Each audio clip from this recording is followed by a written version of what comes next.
टिंगू मेढक हमेशा उछल कूद करके घर के सभी सदस्यों को परेशान किया करता है।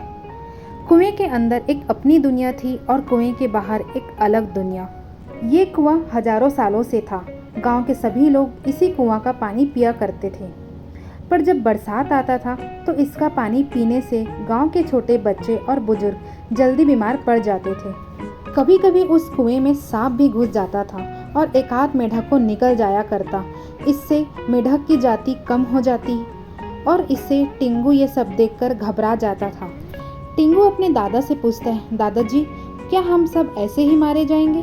दादाजी कुछ जवाब नहीं दे पाते। तभी ऊपर से कुछ लोग पानी की बाल्टी रस्सी से बांधकर नीचे फेंकते। कुछ लोग सांप को कुएं से बाहर फेंकने आए थे।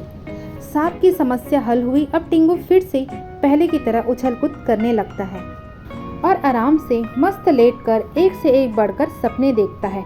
तभी उसके मुंह से निकलता है, वाह आसमान कितना सुंदर लगता है। मैं राजा महाराजा की तरह अपने सिंहासन में बैठा हूँ। बस फूल बरसने की देरी है। काश मेरे ऊपर भी फूलों की बारिश होती। और तभी उसके ऊपर से फूल गिरने लगते हैं। टिंगू ये सब देख खुशी से झूम उठता है। आकर अपनी माँ को सारी बातें कहता है, पर उसकी माँ उसे बच्चा है समझकर जाने देती है।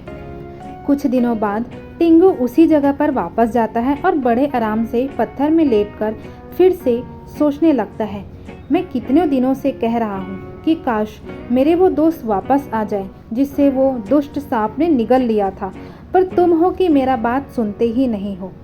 तो टिंगू के बगल से घर से कुछ आवाज़ें सुनाई देती हैं। टिंगू जाकर देखता है तो देखता है कि उसका मिंगू दोस्त वापस आ चुका है।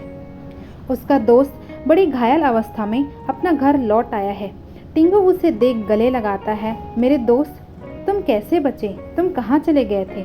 मिंगू कहता है, वो सांप ने मुझे निगल लिया था पर मैं बचकर बाहर निकल गया। टिंगू कहता है, मैं जो कहता हूँ वो सब सच हो जाता है, तभी तो मेरे मांगने से मेरा दोस्त वापस आ गया।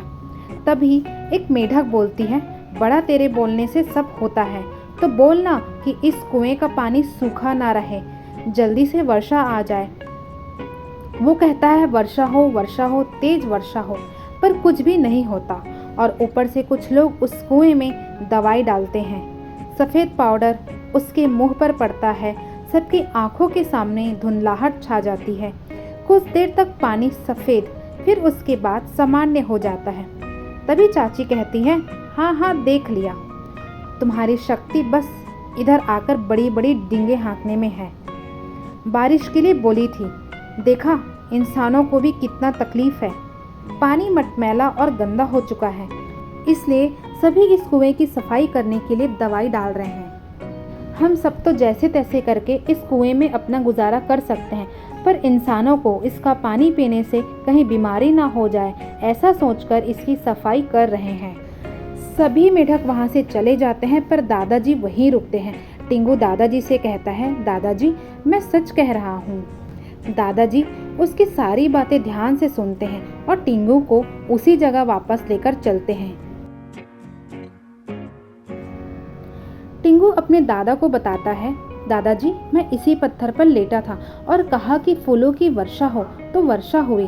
दादाजी कुछ समझ में नहीं पाते और उसे कहते हैं, तुम उसी पत्थर पर वापस बैठो और कहो कि वर्षा हो। टिंगू वैसे ही करता है। उसके कहते ही तेज बारिश होने लगती है। दादाजी को सारी बातें समझ आ जाती है कि यह कोई साधारण नहीं बल्कि जादुई पत्थर है।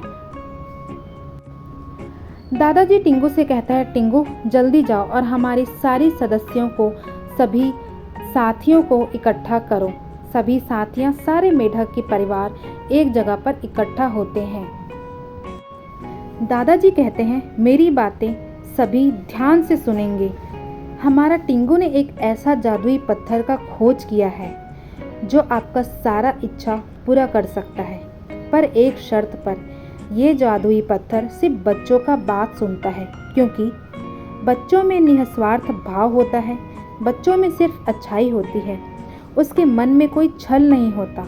बच्चे को भगवान का रूप माना गया है। तभी तो टिंगू ने कामना की तो उसका दोस्त वापस आ गया।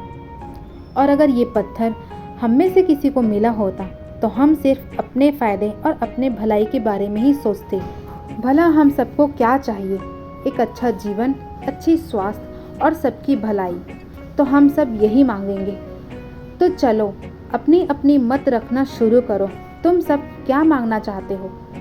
कुछ मेढक साथियाँ कहते कि वह अपने परिवार के बारे में कुछ मांगना चाहते हैं, तो कुछ अपने स्वार्थ के लिए, तो कुछ समाज के लिए। पर दादाजी कहते हैं, टिंगू तुम बताओ। टिंगू कहता है, दादाजी उस दिन अम्मा कह रही थी कि बारिश होता तो अच्छा होता। दादाजी सभी को हाथ जोड़कर खड़ा रहने कहते और टिंगू को उस पत्थर पर हाथ रखने को कहते।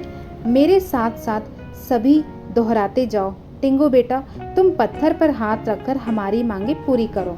हम वादा करते हैं कि हम सिर्फ 2 ही कामना करेंगे। हमारी पहली कामना है इस कुएं के सभी सदस्य और आने वाला पीढ़ी मन से और तन से स्वस्थ रहें। इस कुएं का पानी कभी न सूखे। इस कुएं के पानी को औषधि बनाएं ताकि इससे लोगों का कल्याण आने वाले युगों युगों तक हो।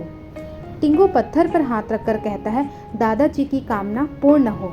सभी खुशियों से झूमने लगते हैं। तभी दादाजी कहते हैं, हमारी दूसरी मांगे सुनो। हे जादुई पत्थर, यह कलयुग है। यहाँ पर आपका दुरुपयोग करने वालों की कमी नहीं है। इसलिए आप इस कुएं में ऐसी जगह छुप जाएं जिसे कोई कभी ना ढूंढ पाए, वो भी बिना आपके सहमति का।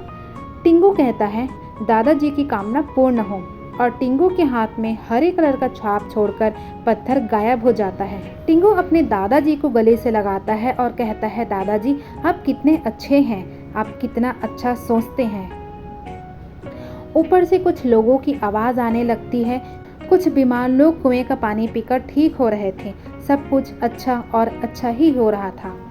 तो दोस्तों, हमने इस कहानी में सीखा कि जब भी मौका मिले अपने जीवन में तो अपने साथ साथ दूसरों का भी अच्छा सोचें, भला करें, मदद करें, अच्छी सोच लेकर चलें, निस्वार्थ मन से एक दूसरे से प्रेम करें। स्वस्थ रहें, मस्त रहें, सबको साथ लेकर चलिए। Thank you so much for watching.